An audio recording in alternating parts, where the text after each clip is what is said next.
prazer saber que você nos prestigia com a sua audiência. Nós estamos iniciando o programa Sala de Imprensa e, como sempre, procuramos trazer o que há de melhor em razão da informação, do bom conteúdo e, na verdade, um trabalho realizado com seriedade e principalmente com responsabilidade. E nesse momento nós temos aqui ao meu lado essa grande amiga.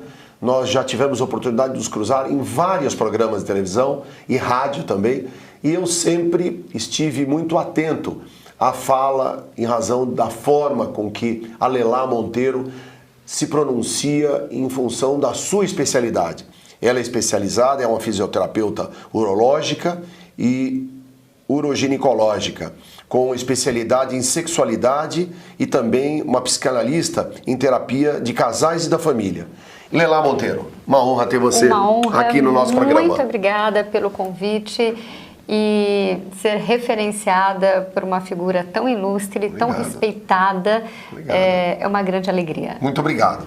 Lelá, diga uma coisa, em razão da sua experiência, hoje, quer dizer, em função desse problema gravíssimo, né, que as mulheres estão sofrendo, o Brasil, a cada 3 minutos, uma mulher é violentada. Quer dizer, você imagine a infinidade de mulheres violentadas. Isso tem a ver com o comportamento do homem, com o comportamento da mulher? Ou isso é uma coisa também inerente aos latinos? Porque na Itália também tem esse problema, na França tem esse problema, na Espanha então nem se fala. Então, qual é, em razão da sua experiência, do seu conhecimento sobre essa questão? Eu vou reforçar algo que vocês já devem ter ouvido bastante, que é a culpa nunca é da vítima, né? Então vamos tirar esse ranço, porque às vezes tem aquelas colocações, não, porque aquele local, aquela roupa, aquela situação, vamos lá, que quando nós falamos de educação, Rendó, e eu vejo que essa questão é falta de educação básica, né? De educação da casa, com a escola, com a sociedade, com o respeito.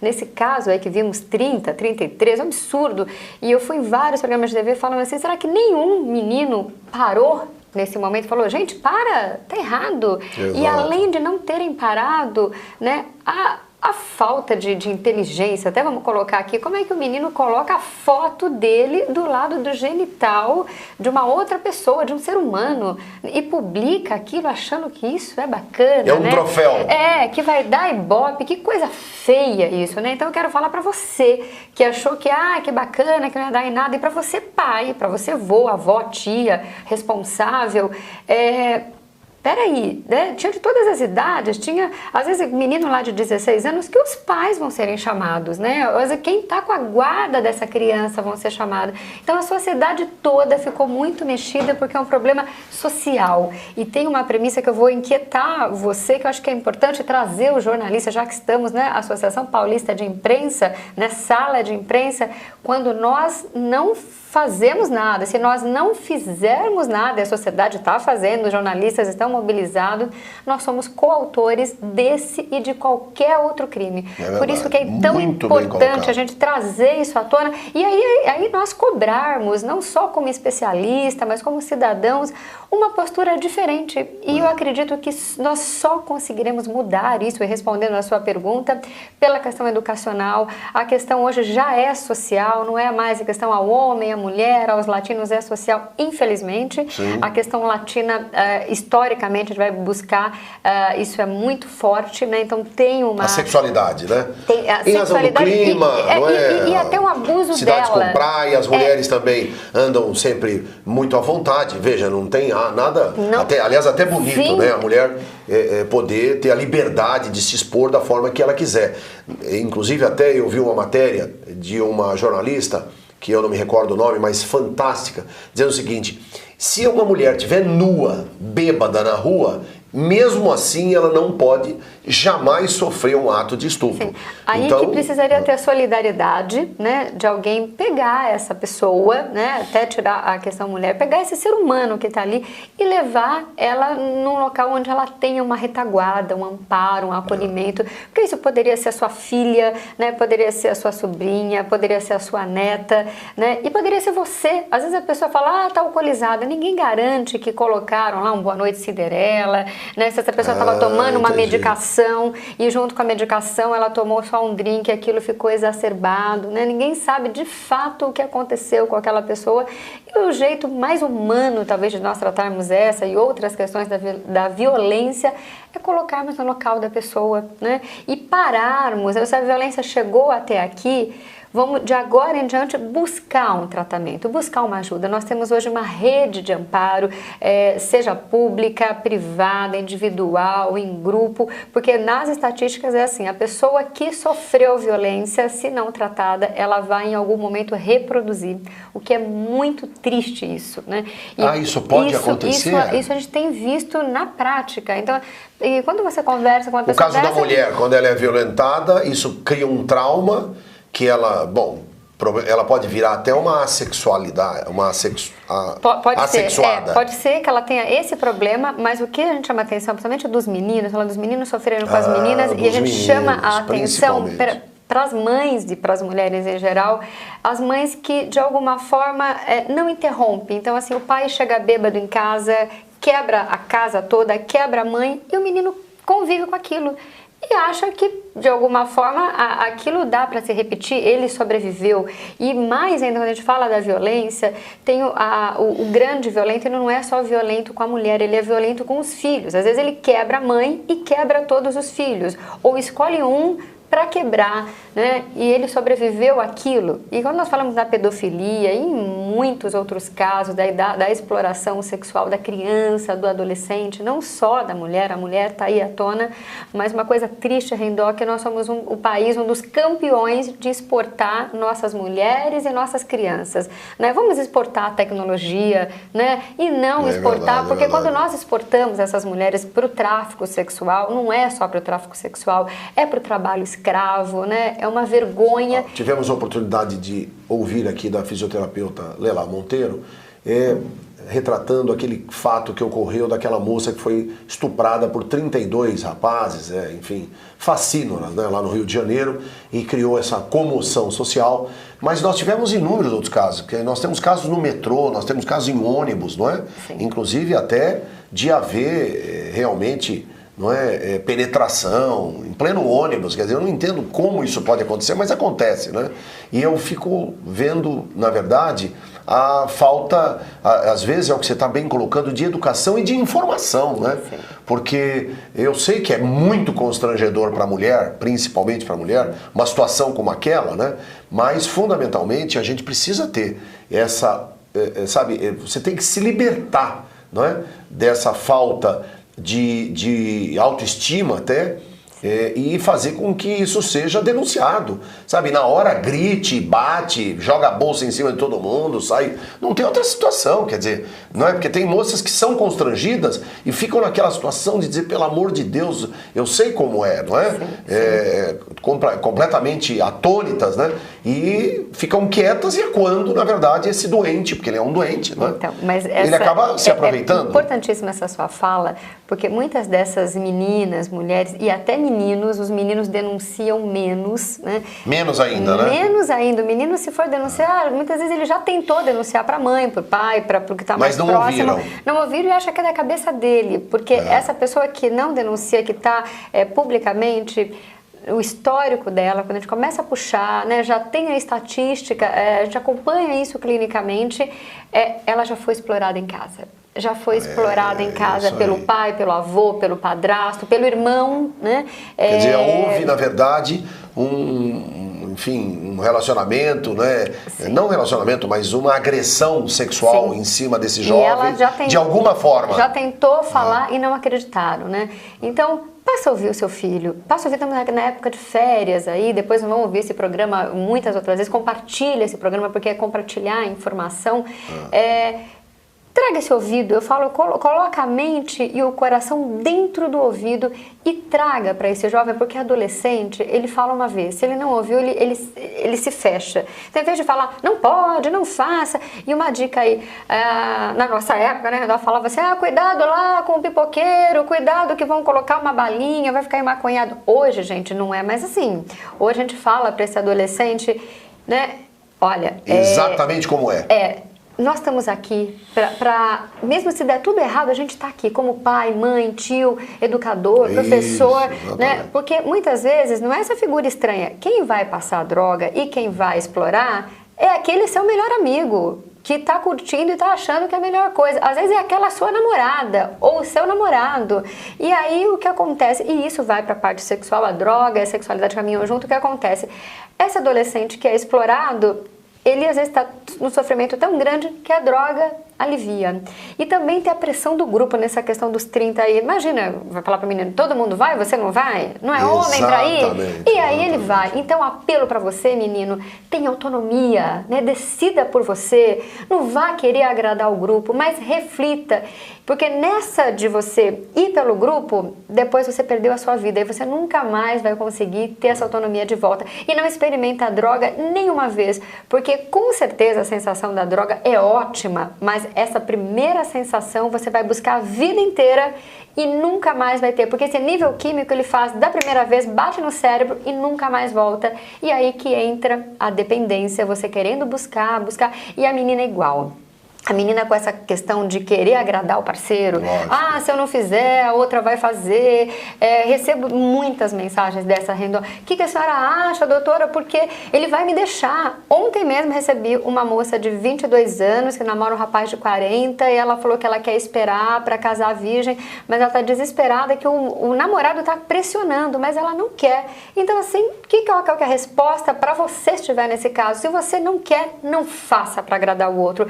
Ah, mas tem que ser sem camisinha, menos ainda, porque se a pessoa está te colocando numa situação, se ele faz com você sem camisinha, com certeza ele faz com todas as outras sem, né? Então, imagina a questão que você tá, né? Então não faça para agradar o outro, não. E às vezes tem mulheres que me perguntam na rádio, o que a senhora acha? A senhora quer? Se a senhora de fato quiser, né, entre quatro paredes, tudo pode, mas com o consentimento. E quando a gente fala em violência sexual, a questão é essa: foi consentido ou foi forçado? Desde perguntas simples, assim, que eu recebi outro dia: minha mulher está com cólica, mas eu quero muito e ela não quer. Se ela não quer, não dá para ser. Né? Tem que ser os dois de comum acordo. Ou cuidar da cólica, né? Enfim, exatamente.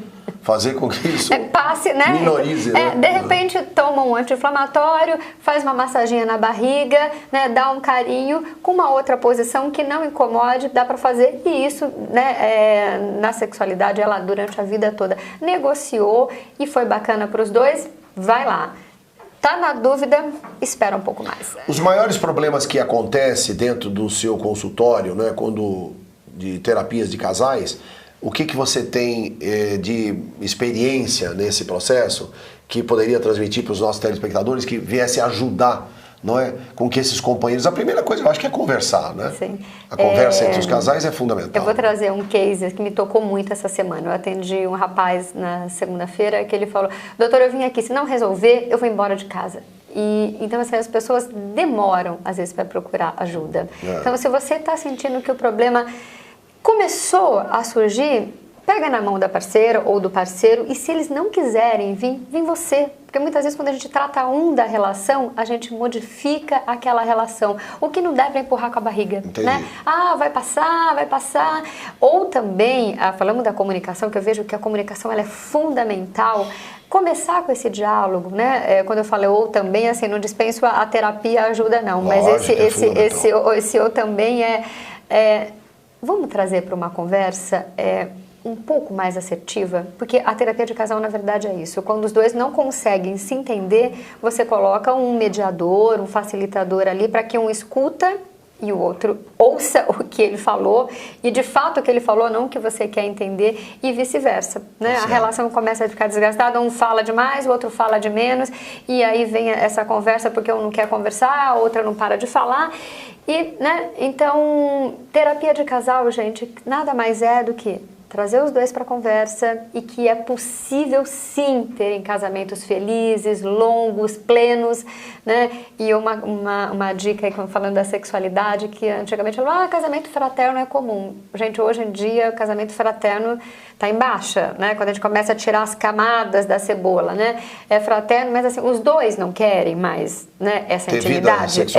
Se os dois não querem mais ter vida, ok. Mas às vezes assim, fica um não quer muito, o outro faz que não quer, E para manter a questão social, fica assim. E depois começa a aparecer uma traição ali, um dissabor ali. Então, começou a sentir que tá tendo, vem para uma terapia sexual, às vezes assim, uma terapia curta, às vezes uma consulta, onde a gente... Já esclarece um monte de coisa. Já esclarece e tira o ranço, né? A pessoa para de fantasiar e entra na realidade do que está acontecendo e refaz, porque muitas vezes não é falta de amor, Rindó. E às vezes as pessoas se separam ou causam grandes estragos por aquela gota d'água, né, o copo está quase entornando.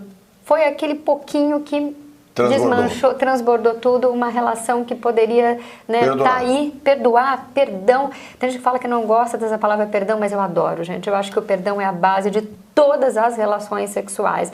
Perdoar, relevar, virar a página. Às vezes eu falo assim, arranca a página, faz de conta que a página não existiu e começa só por hoje. De novo, né? De novo, e é possível, né? Começa por você a refazer a sua vida aí, porque com certeza, quando a gente refaz, muita gente está olhando e nós somos aí espelho para os que estão vindo. Não tenha dúvida, não tenha dúvida.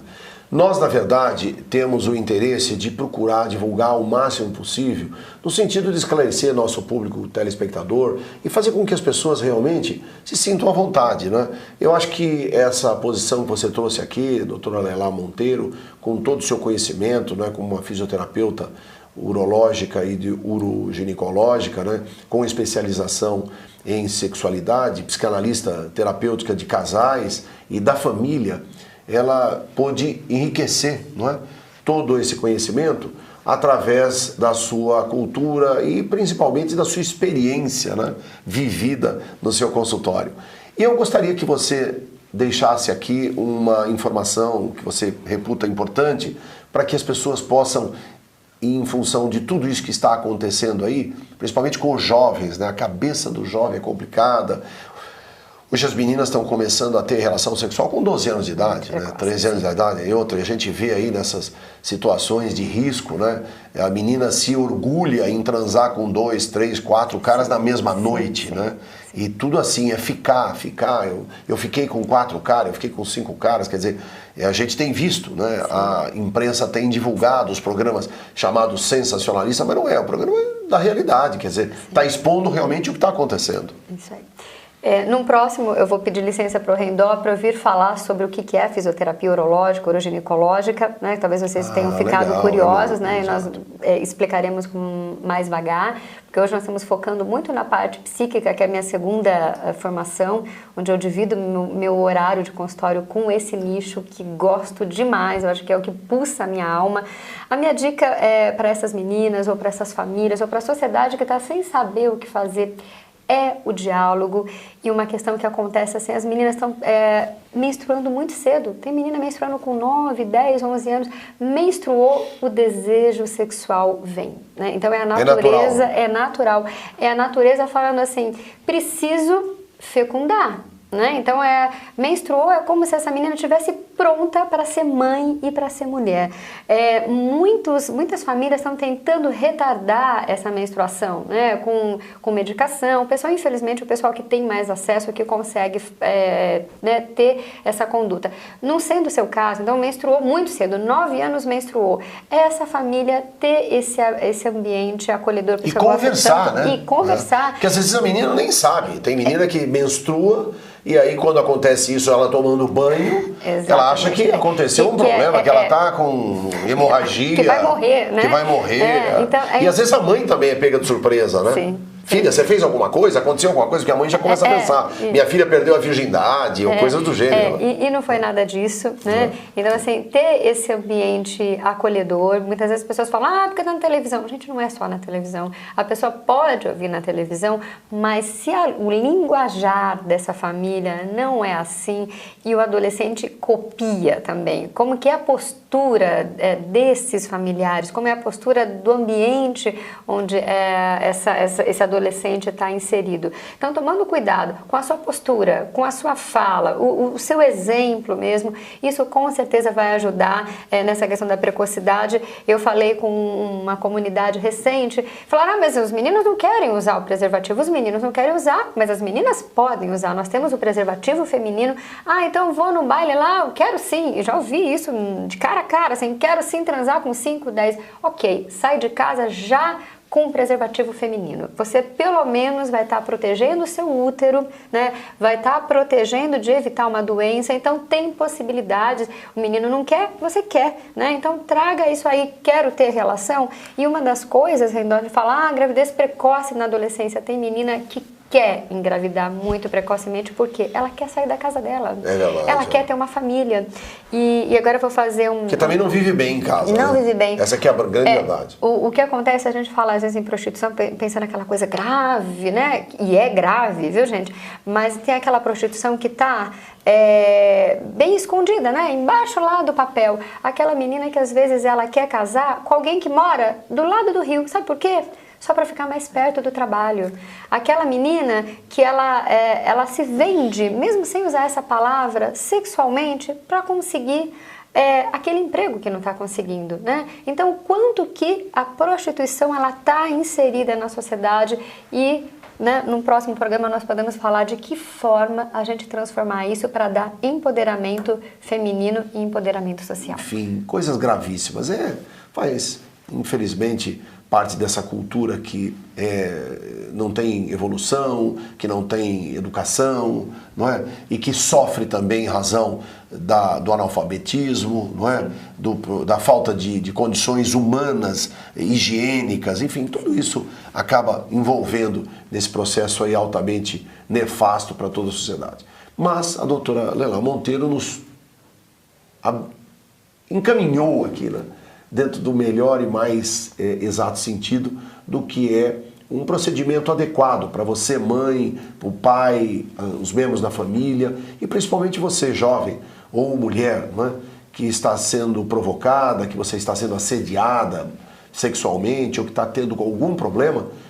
Tome a primeira e mais urgente medida. Comunique às autoridades. Hoje já existe delegacia especializada na mulher. Sei também, eu como advogado, como jornalista, que as mulheres, às vezes, quando vão ao meu escritório, em razão desse problema, e que nós tomamos as medidas judiciais cabíveis, mas elas falam, doutor, eu fui lá na delegacia, o delegado, uma cara brava, ou não me atendeu bem, ou o investigador. Não é. A grande verdade é que eles não são também, não é, especializados nesse atendimento. Mas a delegacia da mulher é especializada. E tem várias delegacias da mulher. Só você discar 190 e você saber exatamente aonde tem uma delegacia da mulher e você será bem atendido no sentido de fazer com que esse crime que está acontecendo com você todos os dias tenha um paradeiro e a justiça seja feita. Doutora Leila, muito obrigado. Uma honra ter recebido você aqui. Obrigada pelo convite. Obrigada a vocês que abriram seu coração para nos ouvir. É como a nossa produtora Juliana falou, a doutora Leila tem uma simpatia, não é? Tem uma facilidade na sua verba que é impressionante. E isso nos engrandece muito mais. Muito obrigado ao Minarelli, a toda a família Minarelli.